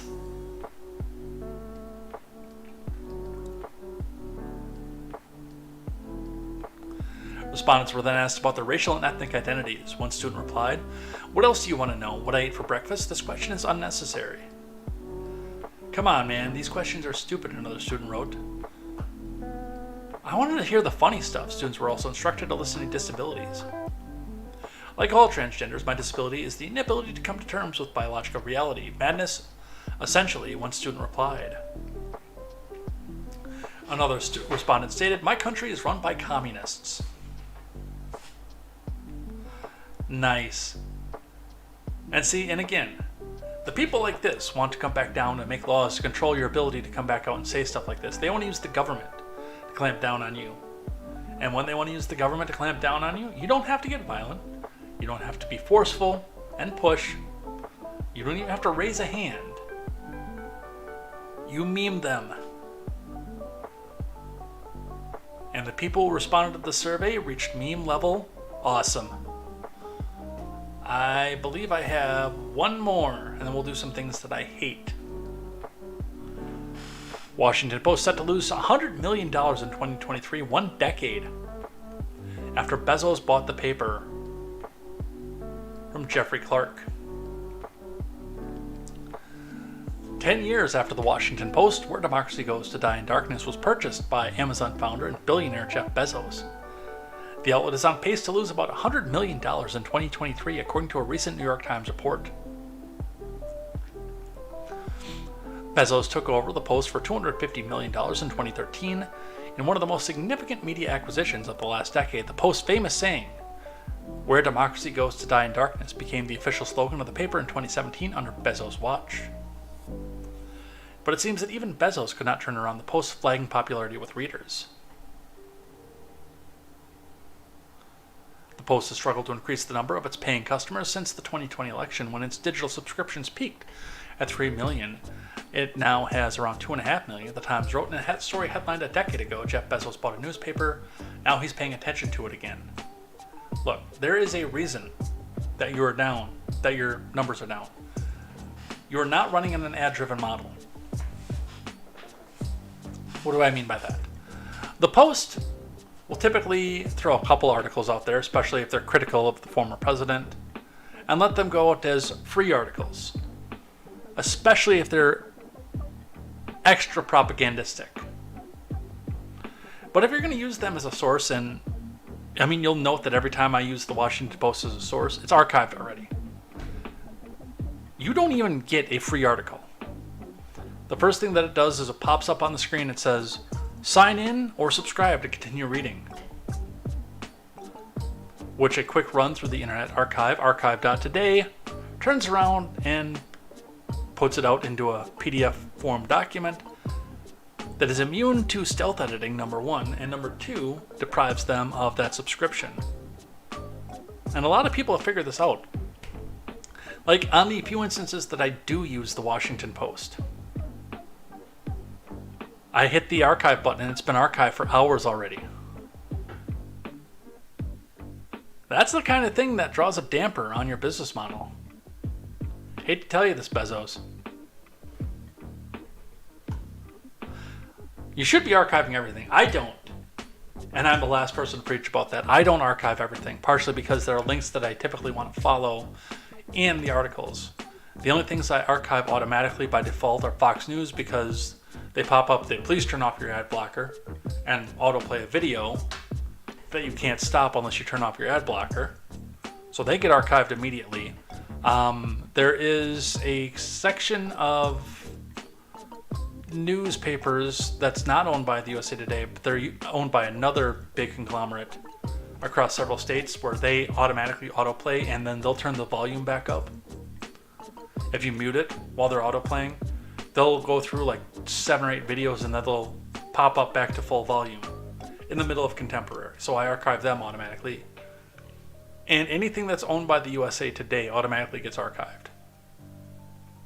The Daily Mail, because they have their turn off your ad blocker by default on their. Reuters, because you only get 3 articles, automatically gets archived. But like CNN, I don't. Some of the local outlets, I don't. If they go back and do that, Washington or New York Post rather, I don't automatically archive, although that could be changing because they're screwing with everything. And of course, Blaze and Daily Wire, I don't. ABC, I typically don't. CBS is hit or miss because of their how many times you have to refresh before it says, okay, I'll fix the ad blocker next time. And NPC News, the same thing. That's hit or miss as well. But again, typically I like to watch the videos or click the links through from the articles. So if I don't have to archive it, I won't. For contemporary. But as I'm reading it, I still archive it. And you should too. Now let's do a couple things that I hate. Thing that I hate number 1 today comes to us from a state that does not exist, Ohio. Do not release the dog with his hands up. Black man mauled by police canine after Ohio pursuit. And there's a part of the reason that I hate this. Part of it is because of police brutality, and I am very anti-police. Mostly because I think that there are too many laws. Now, this not being the case, this person in the article was actually endangering people. But the problem that I have with this, it's similar, by the way, to the problem that I have with Marjorie Taylor Greene coming out with the Hunter penis, laptop, and photos again. It's the fact that, okay, this guy is driving along, he's run from the cops, they had to deploy spike strips, and he's in a semi on top of this. They had an hours-long pursuit, and they finally got the truck stopped, got him out. They're able to come back and take him in with a long list of charges where they can definitively say we weren't being brutal with the guy. And this is going to be just fine. We've got him off the streets. He's going to face justice for what he did and the harm that he potentially or did cause. And with one release of a leash, now it's a police brutality story again.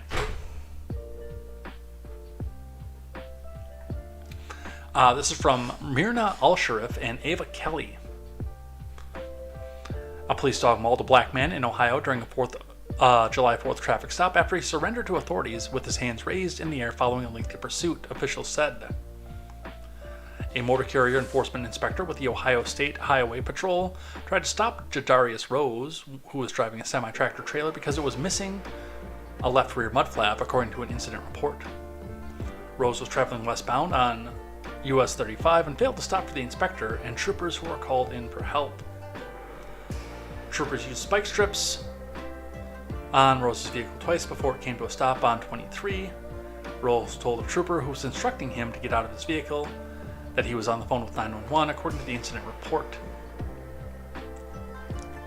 After several times of being ordered to exit the vehicle, the suspect exited from the driver's side door. The incident report said the driver was given orders to get down to the ground and the suspect would not comply. Rose can be seen on the video released by the Highway Patrol standing up in front of the troopers with his hands in the air.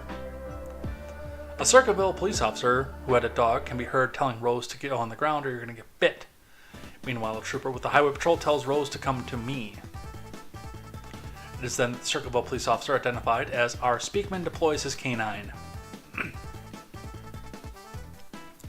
Do not release the dog with his hands up, the trooper can be heard yelling multiple times before Speakman releases the dog. The video shows the dog running towards Rose, who comes to his knees as Speakman releases the dog. Video appears to show the dog biting and pulling Rose by his arms as he screams loudly. And again, the problem that I have with this is no matter how much bad it was that Rose did, and he did a lot of stupid shit,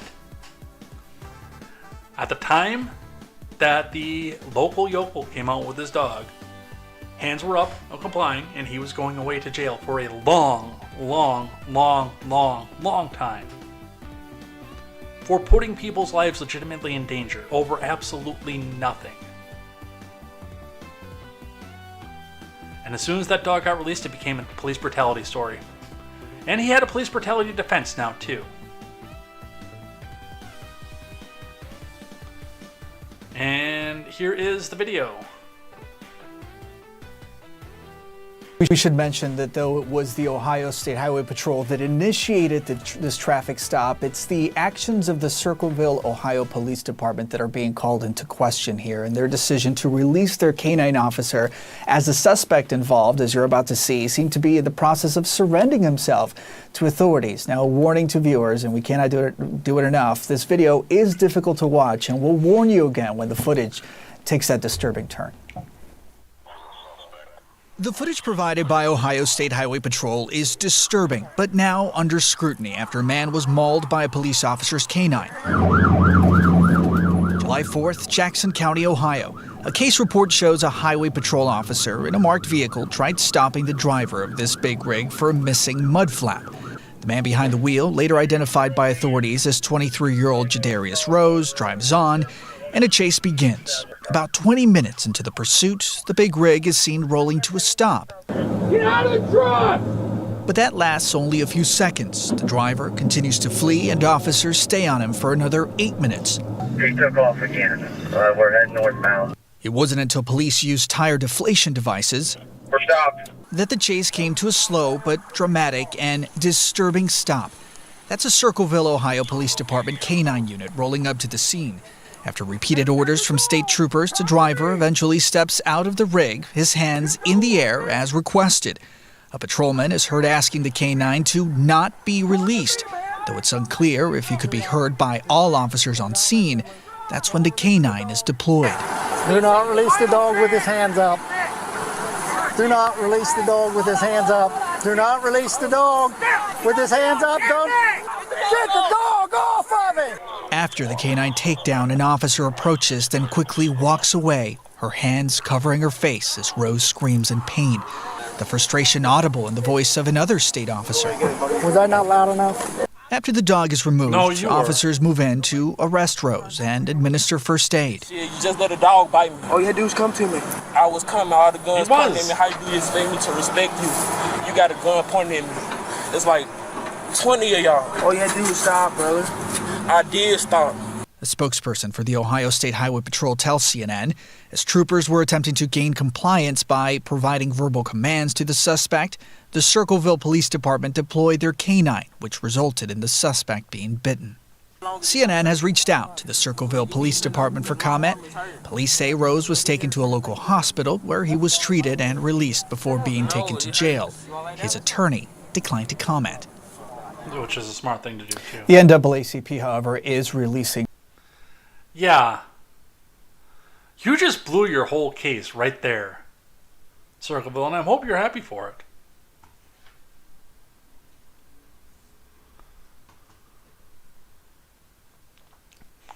All right. We got a couple more things that I want to go over here. I'm probably going to skip a few of the things that I hate here today because we do have to head out of here for the day. But there are a couple that I still want to do here. So, the sense of entitlement of my generation coming from the Chicago Tribune. Ask Amy. We told him not to come to the wedding, but we still wanted his money. From Amy Dickinson. Dear Amy, 4 months before my daughter's wedding, she told me that her uncle, my brother Dave, would make her feel unsafe if he was a guest. She asked me not to invite him. My daughter is very politically progressive, as are many of her friends, and although she and Dave have always had a good relationship, I thought he is a conservative voter and supported candidates we all abhor. Dave has always been very nice, so my daughter's request surprised me. I wrote Dave a very nice note telling him that we would not be comfortable with him at the wedding and that he would not be invited. Dave did not respond and did not attend, which is the right thing to do. Afterwards, I sent him a card and pictures from the wedding, all in an effort to make him feel like he was not being totally left out. I've not heard from Dave since then, which is also probably the right thing to do. When my siblings found out what I had done, they were angry with me. That's just one problem. Another problem is that Dave has not sent my daughter and son-in-law a wedding gift. In the past, Dave has given family members wedding checks in excess of $1,000. She said she was counting on receiving the same type of gift. My husband says I should drop it, but I can't. Dave's behavior is upsetting and embarrassing to me. What about your behavior? How can I get my brother to recognize and change his petty behavior? Well, I don't know. By not disinviting him to a goddamn wedding, you moron. I don't even have to read Amy's response to this to know what's here. Now, it is your daughter's right to have whoever she wants at her wedding. And your brother was very respectful by not going, by not making a scene, by not even responding to you. That was a very respectful thing to do. And I applaud him for that. But then to come back out and say, hey, why didn't you send a check to my daughter? Get the fuck out of here with this. Hey, I'm a pariah to everybody else in the family. Now you want me to give you money? Balderdash. That's crap.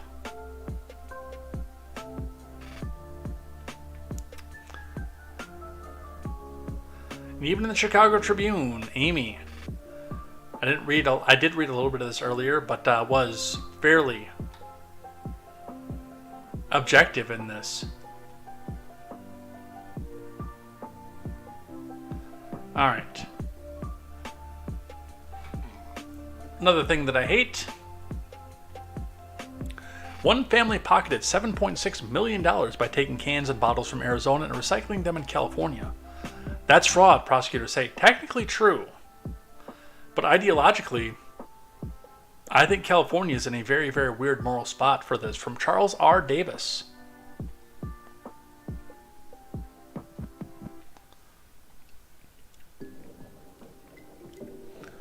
A California family that earned millions of dollars just by recycling cans and bottles is now being accused of multiple felonies that could lead to years behind bars. In a felony complaint filed this month, state prosecutors charged 8 family members in Riverside with defrauding the state by importing used bottles and cans from Arizona, some 178 tons, over the span of 8 months and recycling them in California.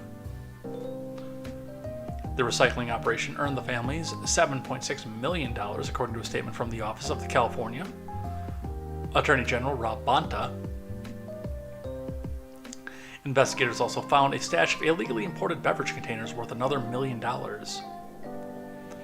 When someone purchases a plastic or aluminum bottle in California, they typically pay an extra 5 to 10 cents in California Redemption Value, or CRV, which the consumer can get back if they return the items to one of the state's more than 1,200 recycling centers.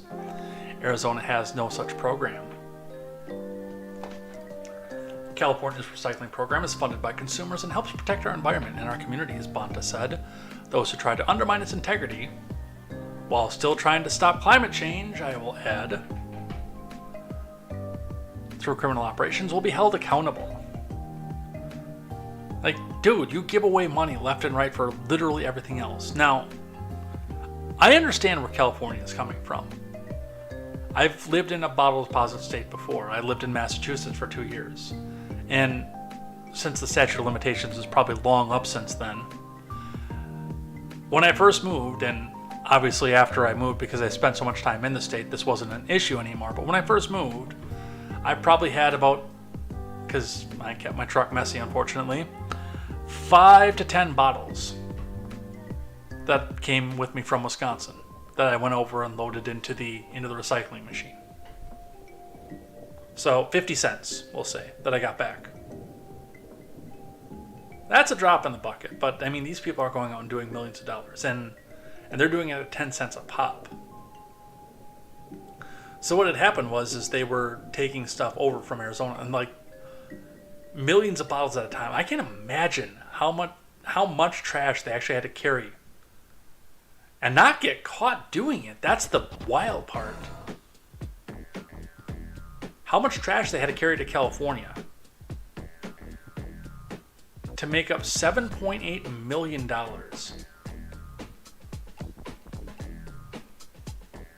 Without paying a penny in deposit. If I remember correctly, by the way, there was a Drew Carey Show episode, which most of us will never be able to see because the only thing you can stream is the complete first season. I think you can get the rest of it on DVD, but the only thing you can stream is the complete first season. And I think it was later in there where Lewis and Oswald were attempting to do the same thing, bring things over from Ohio, I think, to Michigan. It was either Michigan or New York they were hauling stuff into to get bottle deposit for. And again, based on the volume, they're calling it grand theft.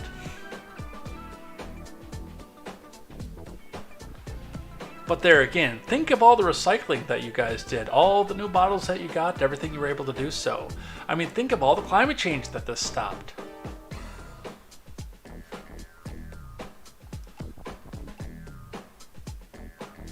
Alright, and the last thing that I'm going to do today on things that I hate goes on to the gerontocracy. Martha Bueno tweets out, "I don't get it. Most people in their 70s and 80s struggle with the basics of email, social media, and technology in general. They don't understand AI and technology that's on the horizon. They tend to be less open to diversity, more likely to discriminate. We even say, okay, boomer is a derogatory. But people will vote for these people. Why?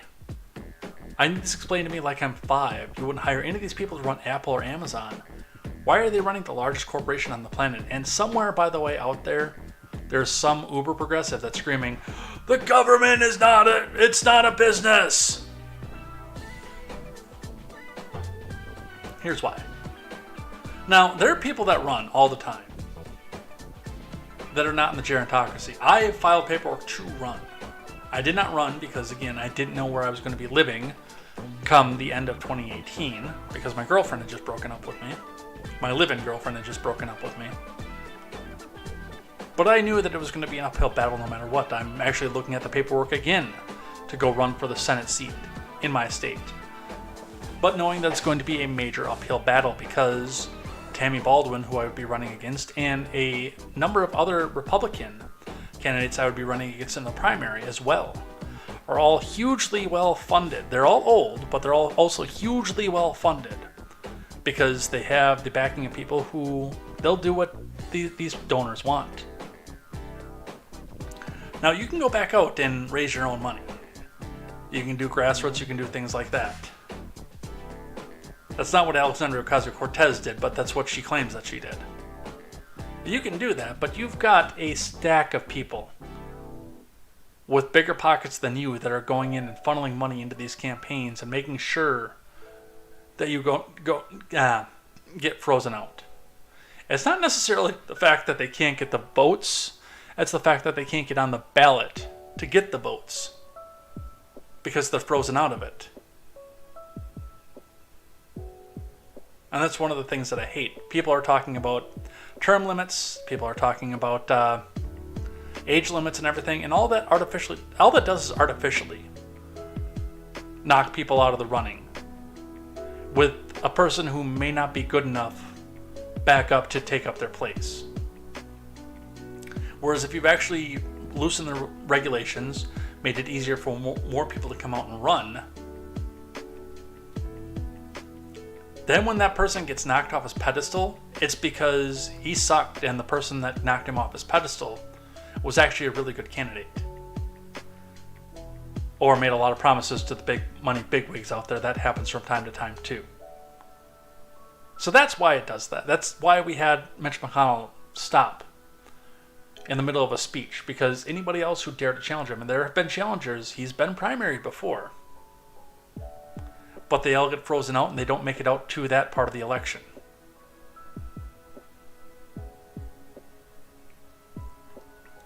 Because Mitch McConnell has made a lot of very, very rich friends, both on the Hill, who want to continue to work with him, and off the Hill, who want him to continue to do their bidding. The same with Nancy Pelosi, the same with Joe Biden, the same with Donald Trump to some extent, although he can, for the most part, self-fund himself on this, but the same for Ron DeSantis, the same for Tammy Baldwin, for Ron Johnson. It's all the same. And no matter how I run, I would get frozen out from them. But, I mean, I'm still going to, I don't know yet, but I'm possibly going to go back and make an attempt at that seat again. We'll see. I'll see if after moving and being in a completely different part of the state, I can pull the signatures like I could the last time. But with that, I've actually got to get out of here and prepare for my next stream, so let's throw some outro music up and let's head out of here for the day.